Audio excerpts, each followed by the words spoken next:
나갑시다.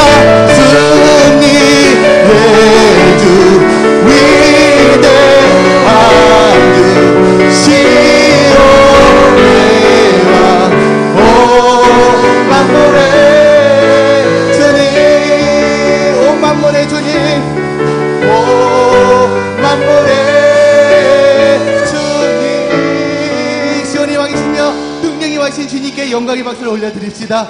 할렐루야. 시온의 왕이시며 능력의 왕이시며 은혜의 왕이시며 위대한 왕이신 주님을 찬양하며 찬송하며 나아갑니다. 아멘.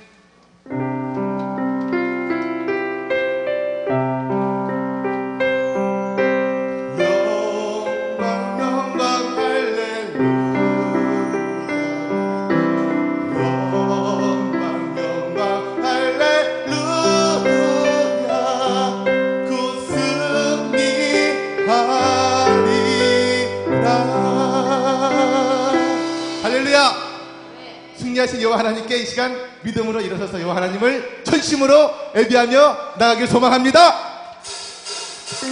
영광 영광 할렐루야 영광 영광 할렐루야 영광 영광 할렐루야 그 승리하리 영광 영광 영광 할렐루야 영광 영광 할렐루야 영광 영광 할렐루야 그 승리하리 마귀들과 싸울지라 제약과 승형되어 담대하게 싸울지라 저기 앞편 옆편과 심판자가 멸망한 날에 섰는 눈앞에 곧 다가오리라 영광 영광 영광 할렐루야 영광 영광 할렐루야 영광 영광 할렐루야 승리하리 마귀들과 싸울지라 제약과 승형되어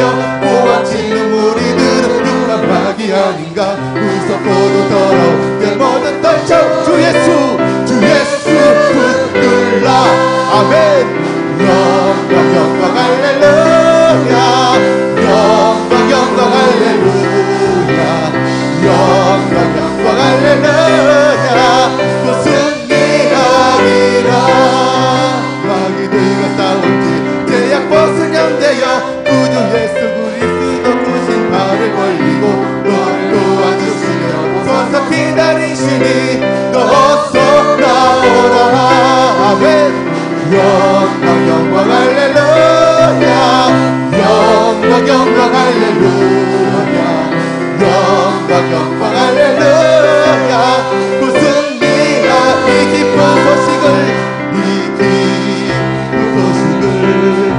온 세상 가라세 주와 고통을 당하는 자에게 주 믿는 성도들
오셔서 성령님 오셔서 이 자리 주관하여 주시옵시고 역사하여 주시옵시고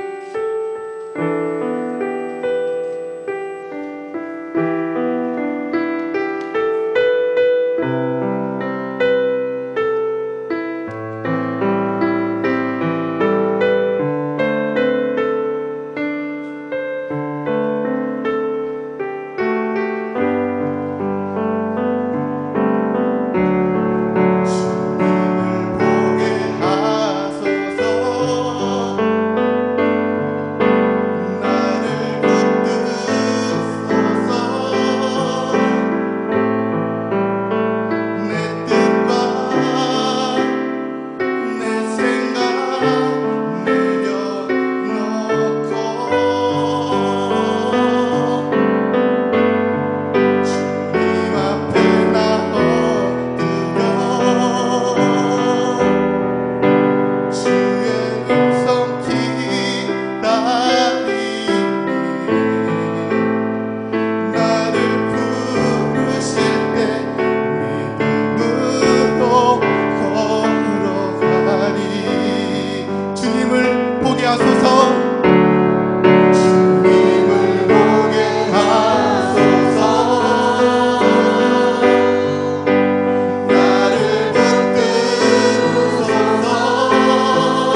하나님께 기도하며 나가도록 하겠습니다. 할렐루야. 오늘도 주여 하나님께 믿음으로 이 시간 나아갑니다. 나의 모든 것 이 시간 다 내려놓고, 나의 생각 내려놓고, 나의 믿음 내려놓고, 나의 모든 것 다 내려놓고 오직 주님만 바라보길 원합니다. 주님만 더욱더 만나기를 원합니다. 성령님 만나기를 원합니다. 이 시간 주장하여 주시옵소서. 성령님 역사하여 주시옵소서. 우리 모든 뜻과 눈에서 아버지 뜻대로 나아갈 수 있도록 이 시간 성령님 역사하여 임재하여 주시옵소서. 아버지 하나님, 이 시간 주의 말씀으로 붙들려 나가길 원합니다. 주의 말씀, 생명의 말씀, 그 능력의 말씀, 그 은혜의 말씀을 통하여서 내 영혼이 풍성하길 원합니다. 내 영혼이 번성하길 원합니다. 내 영혼이 충만하여서 아버지께 기뻐하시며 아버지께 칭찬받으며 아버지께 더욱더 사랑받으며 나아가는 복된 예배자, 능력의 예배자 되게 하여 주시옵소서.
예수님의 이름으로 기도드립니다. 하나님 앞에 영광의 박수 올려드리겠습니다.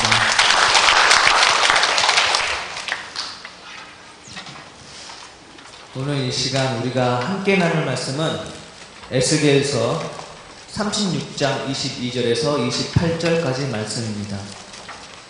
에스겔서 36장 22절에서 28절까지 말씀입니다. 구약 1207페이지입니다.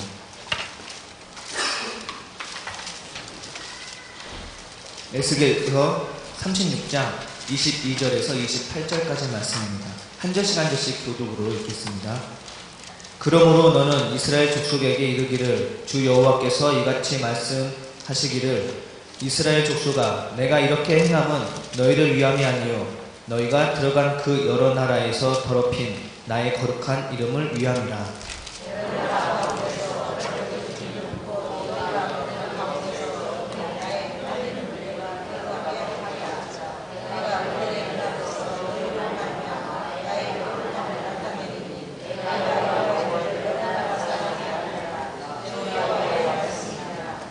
내가 너희를 여러 나라 가운데에서 인도하여 내고 여러 민족 가운데서 모아 데리고 고국 땅에 들어가서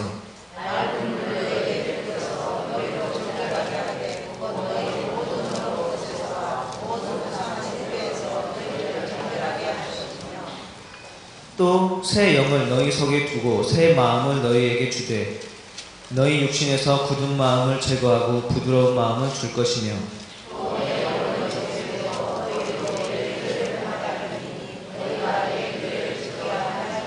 같이 읽겠습니다. 내가 너희 조상들에게 준 땅에서 너희가 거주하면서 내 백성이 되고 나는 너희 하나님이 되리라. 아멘. 말씀 한 장 더 읽겠습니다. 사도행전 2장 1절에서 4절까지 말씀입니다.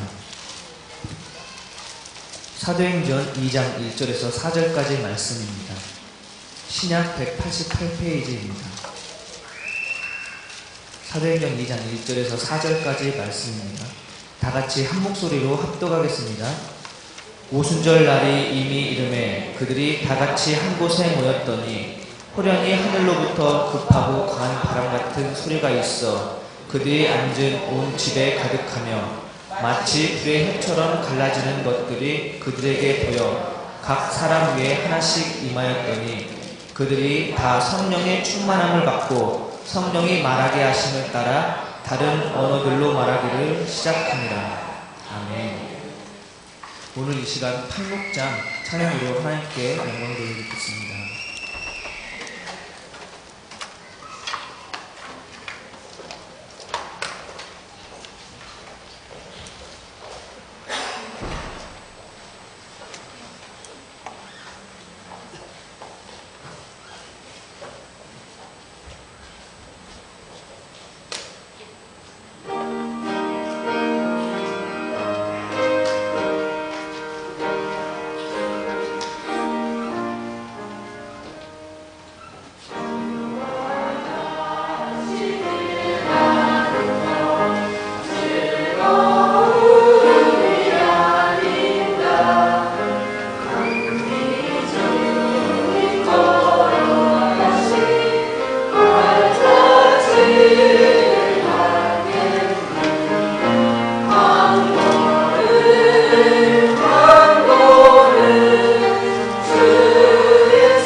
네, 감사합니다.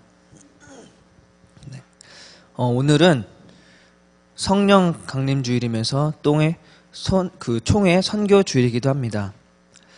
그리고 또 오늘 이 시간 우리가 오후 예배를 드릴 수 있도록 허락하신 모든 건강과 환경을 주신 하나님 앞에 감사를 드립니다. 원래 그 오순절은 실제로 유대교 달력으로 보면은 6월 4일이었습니다. 근데 오늘은 성령 강림 주일로 우리가 예배를 드립니다. 성령 강림절 하면 가장 먼저 떠오르는 유대교의 절기가 어떤 게 있죠? 네, 조용하고 좋습니다. 네, 오순절 많이 들어보셨죠? 그 유대교에는 크게 세 가지 그 절기가 있습니다. 유월절, 우리가 너무 잘 알죠? 또 오순절, 그 다음에 초막절이라고 이 세 절기가 가장 큰 절기 중에 이 세 가지입니다. 먼저 유월절은 우리가 너무 잘 압니다. 그 출애굽기 할 때 마지막 10번째 장자의 죽음에서 넘어갔다 해서 그것을 기억하고 지키는 절기에서 유월절로 지키고 있고, 또 이 오순절은 유월절로부터 50일 지난 이후에 지키는 거에서 오순절 이렇게 이야기합니다. 이름을. 그리고 또 77절이라고 합니다. 7일이 7번 지난 후에 지키는 거다 해서 77절이라고도 합니다.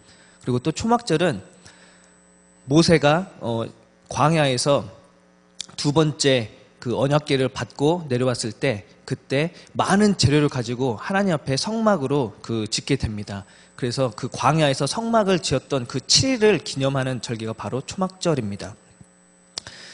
그런데 그 오순절을 무엇을 기념하면서 오순절을 지키는지 혹시 기억하고 계시나요? 오순절을 무엇을 기념하는 절기일까요? 유대교에서 이 세 가지, 아까 얘기했던 유월절이나 오순절이나 초막절이나 이 세 가지 절기는 모두가 다 모세와 연관되어 있습니다. 그리고 이 오순절은 모세가 시내산에서 하나님 앞에 그 십계명과 토라를 받고 내려온 것을 기념하는 그 절기가 바로 오순절 절기입니다. 그런데 그 오순절날 성령님이 임하셨습니다. 왜 오순절날 성령님이 임하셨을까요? 오순절은 아까도 얘기했지만 모세가 하나님의 말씀을 시내에서 받은 그것을 기념하는 절기입니다. 그때 기념하는 그 절기에 성령님께서 임하셨습니다. 고민이 많이 됐습니다. 왜 오순절날 하나님께서 성령님이 오순절날 임하셨을까? 그런 고민을 하다가 오늘 본문 읽었던 구약 본문 에스겔서를 보면서 그 의미를 풀어가고자 합니다. 하나님은 오늘 말씀을 보면은 하나님은 이스라엘 백성에게 영을 두기로 결심하십니다. 에스겔서 말씀을 보면 영을 두기로 결심하시는데 그 영이 바로 성령입니다. 근데 이 성령, 이스라엘 백성 마음에 영을 두기로 결심하시는데 왜 두기로 결심하셨을까요? 오늘 22절 말씀 보면은 에스겔서 22절 말씀 보면 이렇게 이야기하고 있습니다. 영을 두신 이유가 이스라엘 백성들이 이곳저곳에서 하나님의 이름을 먹칠하고 하나님의 이름을 더럽혔기 때문에 하나님께서 그것을 더 이상 두고 볼 수가 없었습니다. 그래서 그것을 하나님의 이름을 회복시키기 위해서 이스라엘 백성에게 그 마음에 영을 넣는 것을 볼 수 있습니다. 하나님은 이 이스라엘 백성들을 통해서 다시 회복시키시고 또 그 회복시키는 것을 성령으로 하시려고 했습니다. 성령은 크게 세 가지로 상징됩니다. 물로 상징되고 또 불로 상징되고 바람 또는 호흡으로 상징이 됩니다. 이 물로 상징되는 것을 보면 오늘 본문의 25절 말씀에 깨끗한 물, 맑은 물로 이스라엘 백성들을 씻는다라고 얘기합니다. 그거 보면은 맑은 물로 이스라엘 백성들을 깨끗하게 한 다음에 하나님께서 그 영을 가지고 하신 일이 어떤 거였냐면 순결해진 그곳에 능력을 넣어서 불과 같이 뜨겁게 하나님의 일을 사역하게 합니다. 그리고 또 뜨겁게 사역하는 그곳에는 호흡처럼 생명이 살아나는 역사가 일어나게 됩니다. 이것이 바로 성령님의 역사가 일어나는 그곳에서 일어난 현상들입니다. 하나님이 성령으로 인해서 이스라엘 백성들을 정결하게 했던 그 방식은 눈에 드러나는 가시적으로 눈 모습에서 겉모습이 변하는 그런 것이 아니었습니다. 마음을 바꾸시는 것이었습니다. 이스라엘 백성들의 마음에 새 마음으로 바꿔서 그 새 마음은 곧 바로 부드러운 마음으로 바뀐다라고 말씀하고 있습니다. 오늘 말씀을 준비하면서 제가 또한 새롭게 깨닫게 된 것이 있습니다. 우리의 마음이 중요하다라는 것입니다. 성령이 우리에게 임하시면 우리가 새로운 마음을 얻게 됩니다. 또 새로운 마음은 아까도 얘기했지만 부드러운 마음을 이야기합니다. 그렇다면 부드러운 마음을 우리가 갖게 되면 어떻게 변할까요? 우리 마음속에 성령이 임해서 그 성령으로 말미암아 내 마음이 부드러워졌어요. 부드러워지면 그 부드러워진 사람들은 어떤 일을 하게 될까요? 그 사람들은 부드러워진 마음을 갖고 있는 사람들을 보면은 28절 말씀에 27, 28절 말씀 보면은 내 규례를 지켜 행한다 이렇게 말씀하고 있고, 또 조상들이 준 땅에서 너희가 거주하면서 너는 내 백성이 되고 나는 너의 하나님이 되리라 이렇게 말씀하고 있습니다. 지혜의 왕 솔로몬 아시죠? 지혜의 왕 솔로몬이 기도원에서 하나님께 1000번제를 드리고 꿈에서 나타납니다. 그래서 내가 너에게 무엇을 줄까 했더니 솔로몬이 달라고 했던 것이 바로 듣는 마음입니다. 듣는 마음을 달라고 해서 하나님께서 그 솔로몬에게 보너스로 덤으로 해서 지혜를 주십니다. 오늘 에스겔서 본문에서는 하나님은 우리에게 성령으로 새로운 마음을 주십니다. 그 새로운 마음을 얻게 되는 것은 바로 우리가 새로운 마음을 통해서 얻게 되는 것은 부드러운 마음입니다. 부드러운 마음을 우리에게 주면 우리는 하나님의 율법과 규례를 지키게 됩니다. 솔로몬이 듣는 마음을 통해서 지혜를 얻듯이 우리가 부드러운 마음을, 우리 마음속에 성령을 통해서 부드러운 마음을 갖게 되면 우리는 하나님의 율법과 규례를 지키게 된다는 것입니다. 잠언 4장 23절 말씀에 모든 지킬 만한 것 중에 더욱 내 마음을 지키라. 생명의 근원이 이에서 남이니라 라고 말씀하고 있습니다. 이렇게 마음은 아주 중요한 것입니다.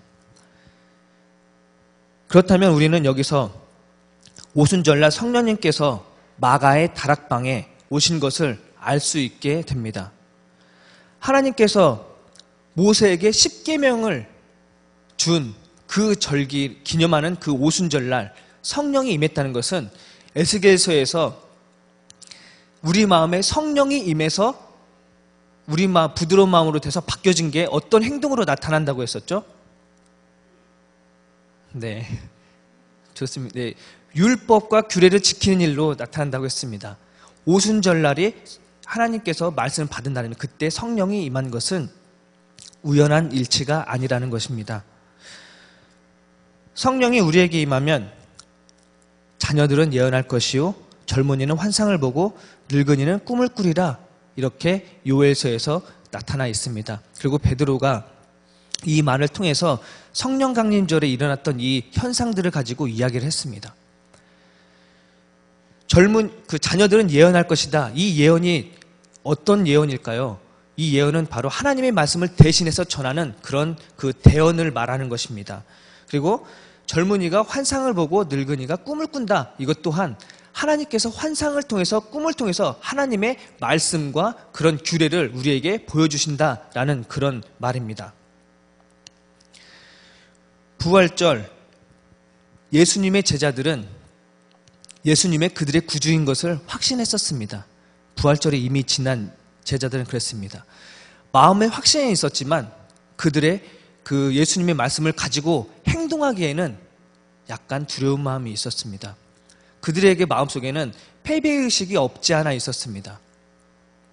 제자들은 예수님이 잡히시던 날 모두 도망쳤었고 베드로는 예수님을 3번이나 부인했습니다. 그래서 그들 마음속에 예수님이 부활해서 다시 그 마음은 있지만 그들에게 마음속엔 좀 뭔가 불안한 마음이 있었던 것 같습니다. 그 마음을 하나님께서 그 돌같이 굳은 그 마음을 성령이 임하셔서 마음을 부드럽게 만드십니다. 그 후로 성령이 임한 후로 베드로는 그 성령의 능력으로 말미암아 하나님의 말씀을 전합니다. 그때 어떤 일이 일어납니까?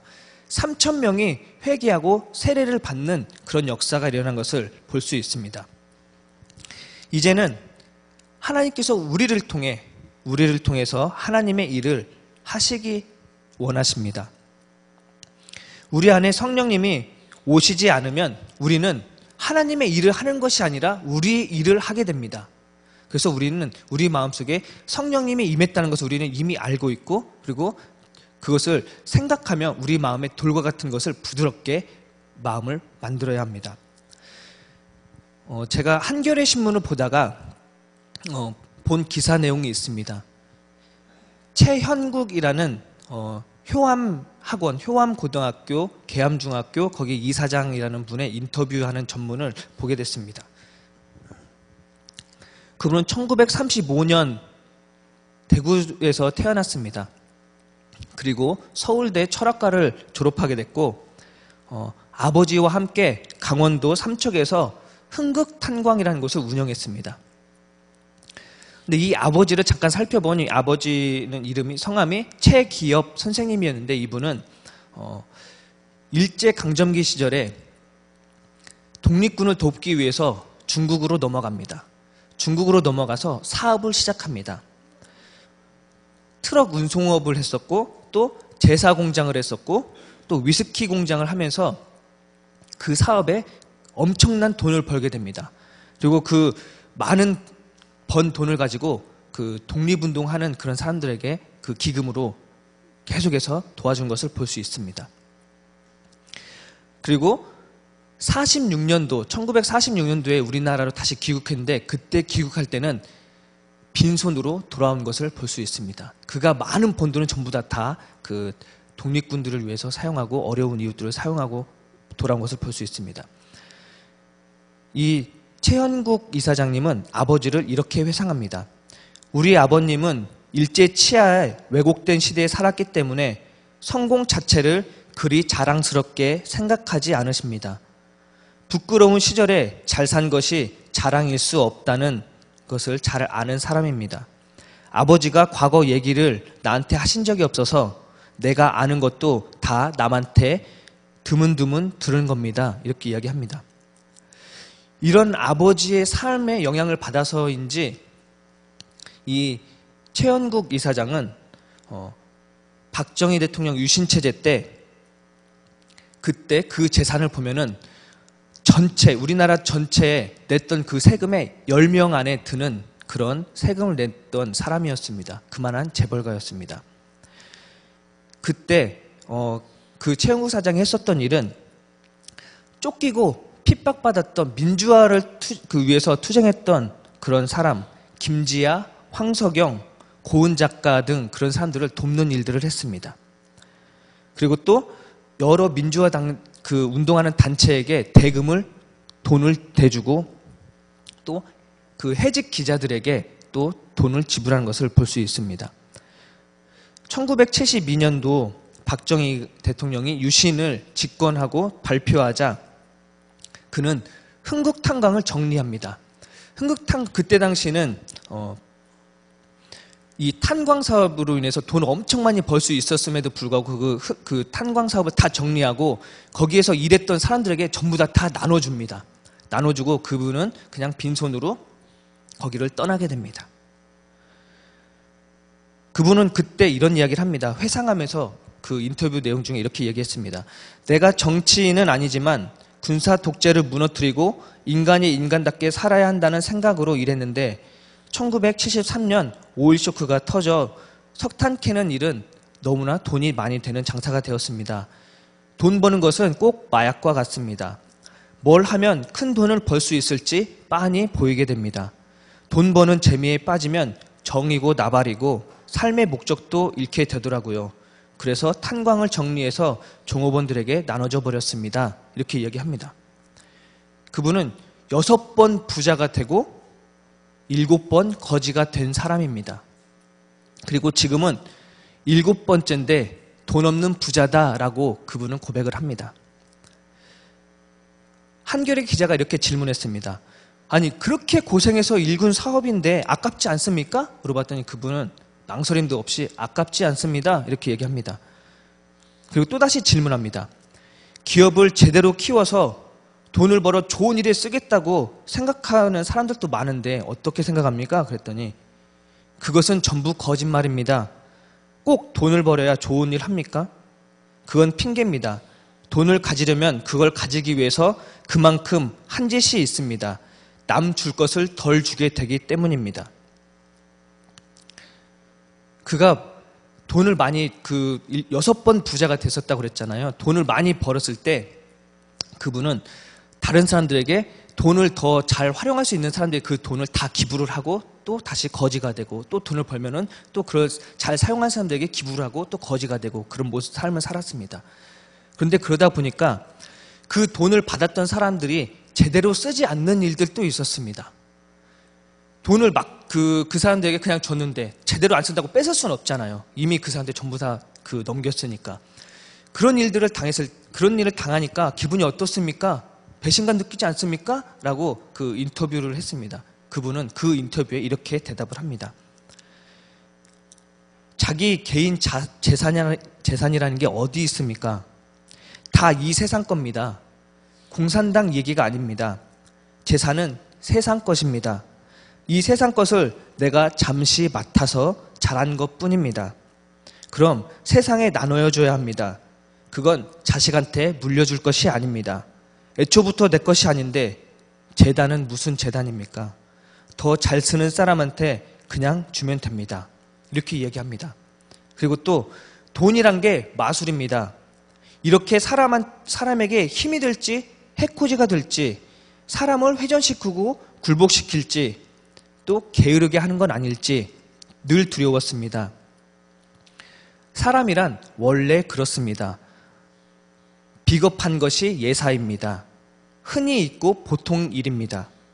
감옥에 가는 것도 예사롭게 사람이 비겁해지는 것도 예사롭게 받아들여야 합니다.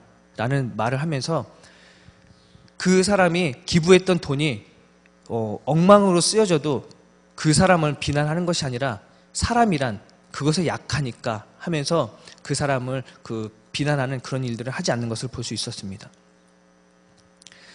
그러면서 이런 얘기를 합니다. 모든 건 이기면 썩는다.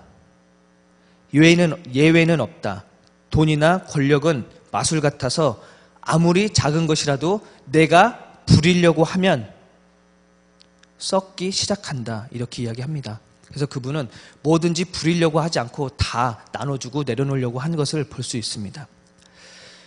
이런 마음이 부드러운 마음이 아닐까 생각합니다. 역도산 아시죠? 역도산. 레슬링 선수 역도산. 그 사람이 일본의 최고 레슬링 선수가 됐을 때 어느 일본 기자가 역도산한테 비꼬는 투로 이렇게 얘기합니다. 역도산 선수 레슬링 하는 거 다 쇼 아닙니까? 이렇게 물어봅니다. 그때 역도산은 그 일본 기자에게 이렇게 대답합니다. 네, 쇼 맞습니다. 그런데 저는 그 쇼를 위해서 목숨을 걸고 합니다. 이렇게 대답합니다. 그 레슬링 선수도 쇼를 위해서 목숨을 겁니다. 우리는 하나님의 진리를 위해서 얼마나 목숨을 겁니까? 성령님이 오신 이 성령 강림 주일, 돌같이 굳어진 우리 마음을 새 영으로 부드러운 마음이 되길 간절히 소원합니다. 그래서 우리 신풍교회 모든 성도님들 통해서 하나님의 말씀과 율례와 규례가 많은 사람의 사랑을 전하는데 넘쳐나는 우리 사랑의 신풍 가족이 되길 간절히 소원합니다. 기도하겠습니다. 생명 되신 하나님, 오늘 이 시간 성령님께서 우리와 함께 하신다는 것을 우리는 알고 있습니다.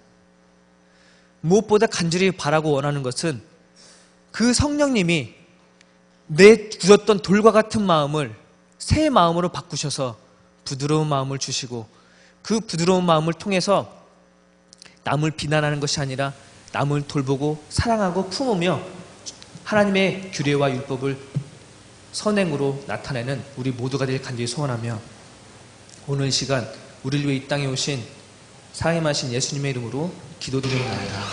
아멘.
아버지의 나라가 오게 하시며 아버지의 뜻이 하늘에서 같이 땅에서도 이루어지게 하소서.